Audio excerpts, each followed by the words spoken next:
There's a fine line between love and hate, and many of us walk that line every day with friends, family, and coworkers. I can't believe I once liked that guy. What a jerk. You're a real ... And my personal favorite, I really hate that girl. Then there are people who always tell you not to be so hateful and that you need to show more humanity. But as for me, I just focus on my well-being and the well-being of my family. It's good to have friends, but be realistic. You can only trust friends to a certain extent. In my experience, not all family or friends were truly there for me, which was a tough lesson to learn. The upside is that I found out who my real family and friends are. My name is Jensen. I'm 29 years old, a former soccer player, and I love running. I'm married to Amy, who's a great wife and mom with the right attitude. But the best part of my life is being a father to 3 little boys. At the time of our collapse, Amy and I had been married for about 7 years. The reason we had children so quickly and often was because I couldn't get enough of my wife. I lived and breathed Amy. That's where my downfall began. I believe we made our vows the day after we graduated from college. We both graduated from UMass. Amy majored in secondary education, and I majored in management information systems. Amy got a job at one of the elite private schools in Dallas, and I worked at Empire Funding. We had a pretty good start in life. There were ups and downs during our marriage, as there are in most marriages, but nothing serious. I think our first fight occurred when I wanted to buy a 1968 Shelby Cobra GT 500. It was a 2-door fastback with a 3002 CIC in 4.9 LV8 engine, GT 350. To top it off, it was candy apple red with 2 white stripes in the middle. Unlike some people I know, I could afford a $100,000 car, but I love classic cars. Anyway, like I said, Amy and I had a great life. We lived pretty close to my family, and I thought that was a good thing. My mom and dad were in their 50s, and I also had a younger brother named Rob. Rob was 17 years old and went to the same high school that Amy taught at. In fact, she taught his class as well. I think Rob was an ops kid because he was 12 years younger than me. Rob and I were really close, even though he's 12 years younger than me. Whenever something happened or Rob needed something, I was expected to make the sacrifice. That's just how my family operated. Our motto was to be brave and handle it. Be a hero, son. Give it to your little brother and you'll be a better person in the long run. My dad said this so often that I eventually stopped paying attention to it. But one good thing in my life was my best friend Jeffrey Parks. He was the kind of brother I wished I had. We had been best friends since 3rd grade, and if anyone knew how I felt, it was him.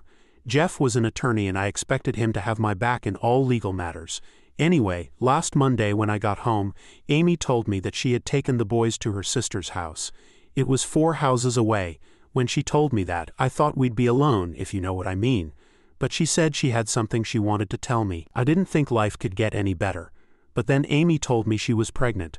I wanted to know when the baby was due so we could start buying things before the baby was born. I guess I was as happy as a person can be. Heck, I was just hoping it would be a little girl so I could spoil her to death. But for some reason, Amy was a little out of it, and she had this detached look on her face. I asked her what was wrong. Pace, it's not your baby.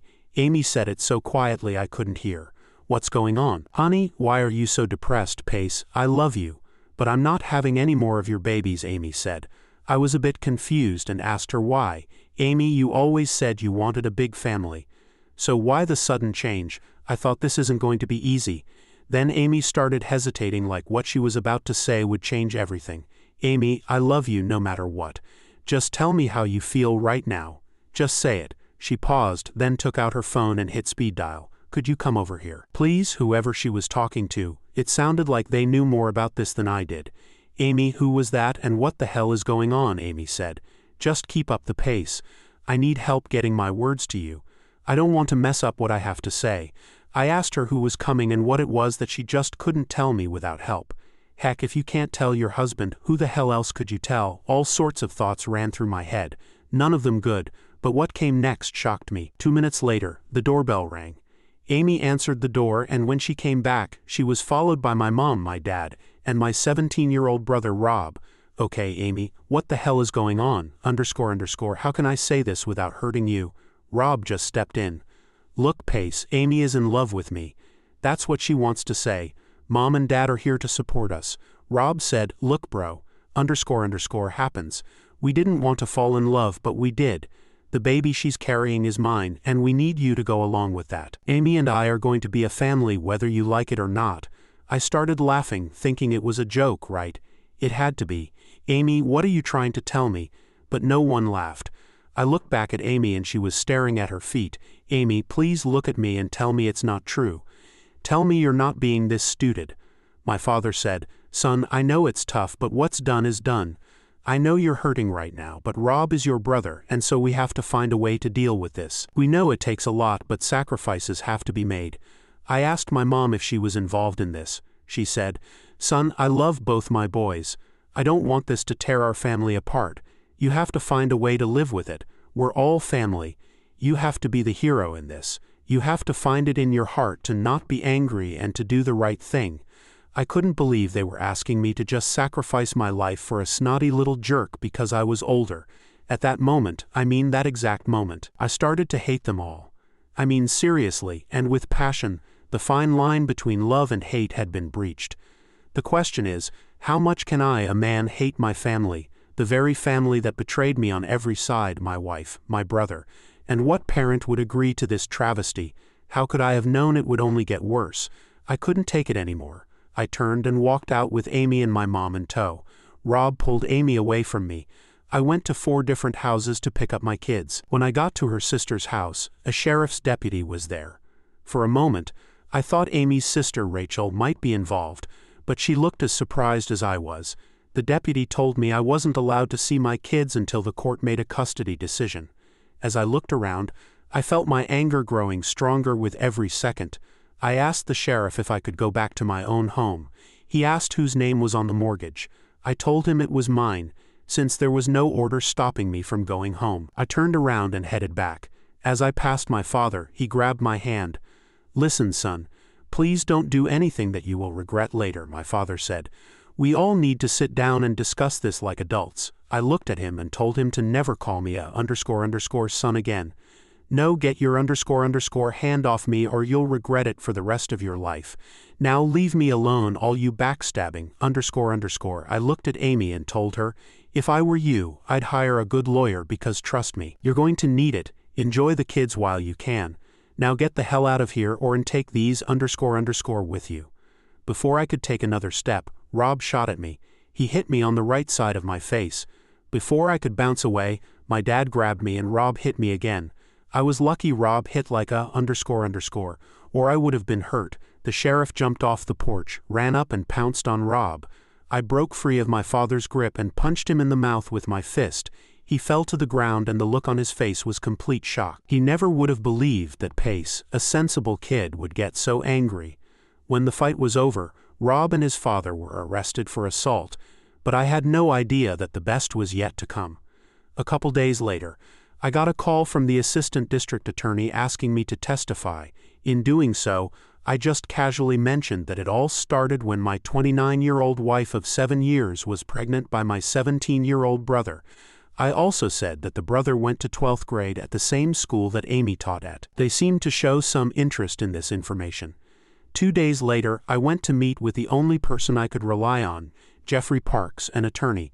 I arrived at his office in high spirits. It turned out to be another trip and treachery down the Pace Jensen freeway. While waiting for him to finish, he came out with his new client. Amy looked over, saw me, and smirked. I looked at Jeff and said, better. Jeff, you better do it with me. Jeffrey Parks turned and walked away. That's how everything got arranged so quickly. Jeff was on their side. He knew how I'd react and shut me down.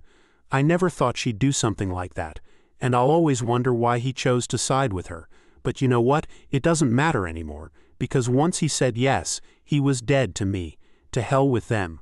I had to laugh again, but this time it felt different. It was just another reason to keep crossing the line.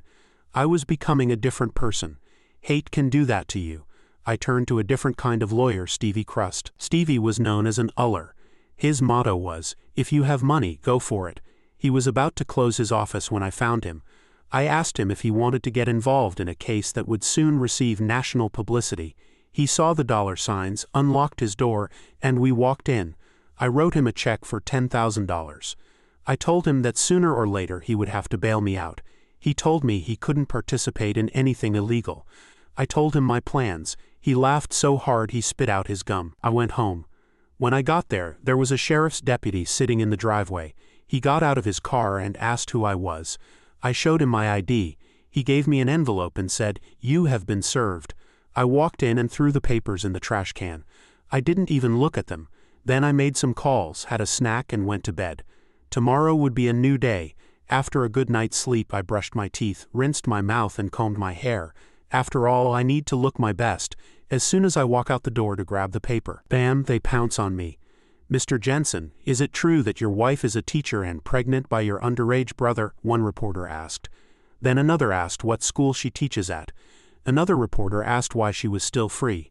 I said, "I don't know who should be handling this." From that point on, life became hell for everyone involved in this mess. My parents' house, Jeff's office, and Amy's sister's place. Jeff usually liked publicity, but not like this. When Amy and my former parents first went to Jeff, he thought Rob was at least 18, not 17. What made Jeff even angrier was when a group of family rights activists picketed his office. One of them even threw cow urine on him. The next morning, I appeared on the Nancy Grace show. She called Amy anything but a child of God. If any of you watch the Nancy Grace TV show, you know that once she gets the story, she is like a dog with a bone. From the first moment to the end of the story, NY's reporting was all about Amy and her merry band of misfits. Hi everyone. A child molester is walking free on our streets and pregnant with an impressionable young man. "And where's the duh?" Nancy shouted. I taped the show. I look pretty dapper. I think so myself, but the camera does add 10 lb. 2 days later, Amy was arrested for sex with a minor, breach of public trust, and rape. Rob was removed from his parents' custody and sent to juvie. They eventually learned that he had to stay there until he turned 18. A month later, I was sitting in a courtroom across from Amy and my former family. She was represented by an __, who used to be my friend. The only person I felt sorry for was my mom. She just sat there looking sad. It was heartbreaking, but such is life. Amy and Mrs. Jensen had called me hundreds of times over the past month, asking if I would sit down and talk to them before things went too far. I asked Amy one question. "Did you talk to me before you slept with my brother?" She didn't answer, so there was no point in continuing the conversation. After Amy was arrested, my kids were returned to me. In a quick custody hearing, the judge gave me full custody, child support, and the house, which was already in my name. As the criminal trial got closer, I was set to testify. I wanted to make sure she spent a long time in jail, but that didn't happen. Amy took a plea deal and got 3.5 years. During her sentencing, she apologized to me. I almost felt sorry for her. Her life was ruined, her teaching career was over, and for better or worse, she would have to register as a sex offender for the rest of her life. 4 years have passed since then. I took the kids and moved 2,000 miles away. Now that our family consisted of 7 people, my 3 sons and Amy's 2 little daughters. We were a smaller version of the Brady family. I know, the BTB crowd is going to call me a wuss. And you know what? They'd be dead wrong. You think I'm stupid enough to stay with any __, who will sleep with my former little brother? Hell no, my wife's name is spelled Amy. I met Amy 4 months after we moved in. She's a motorcycle cop, and the day she gave me a ticket changed my life. When she got back on her bike, I couldn't help but notice her, and I knew she'd be my next wife. I had to work a bit to win her over, but once we were together, it was the best day of my life. Did I mention she has her own handcuffs? I love her a lot, but it took her a while to get over my distrust. Amy has been through a lot, and she's just like me. She doesn't trust easily. We both test each other, but it works for us, and I really enjoy being with her in bed. Second story. Hi everyone. I need some advice because I'm worried that my boyfriend might be cheating on me, and I'm not sure if I'm just being paranoid or if something is actually wrong. Here's the situation. He's Brazilian, and I'm from Argentina. I travel a lot for work, usually for 2 to 8 weeks at a time. I moved here a month ago to be with him. For safety reasons, we share our Google Maps locations and have access to each other's phones, though we don't usually check them. However, when I do check, he gets upset and says I don't trust him. The issue is that this is the second time he said he's going to the supermarket. but his location shows he's somewhere else, about 3 blocks away from the supermarket. Both times I've been cooking dinner and asked him to pick up a beer. Instead of going to the closer store, he goes to the supermarket that's farther away. He takes a long time to come back, and when I check his location, he's not at the supermarket. The first time I showed him a screenshot of his location, and he said it was a Google Maps error. The second time, I didn't mention anything, but took another screenshot and called him to ask where he was. He said he was on his way home, and when I asked for a video call to show him the food just to see his surroundings, he said he couldn't because he had too many bags. He came back about 58 minutes later, but I'm still unsure because the locations of my dad and best friend, which we also share, are always accurate. Am I overreacting, or is something suspicious going on? Any advice on how to find out if he's cheating?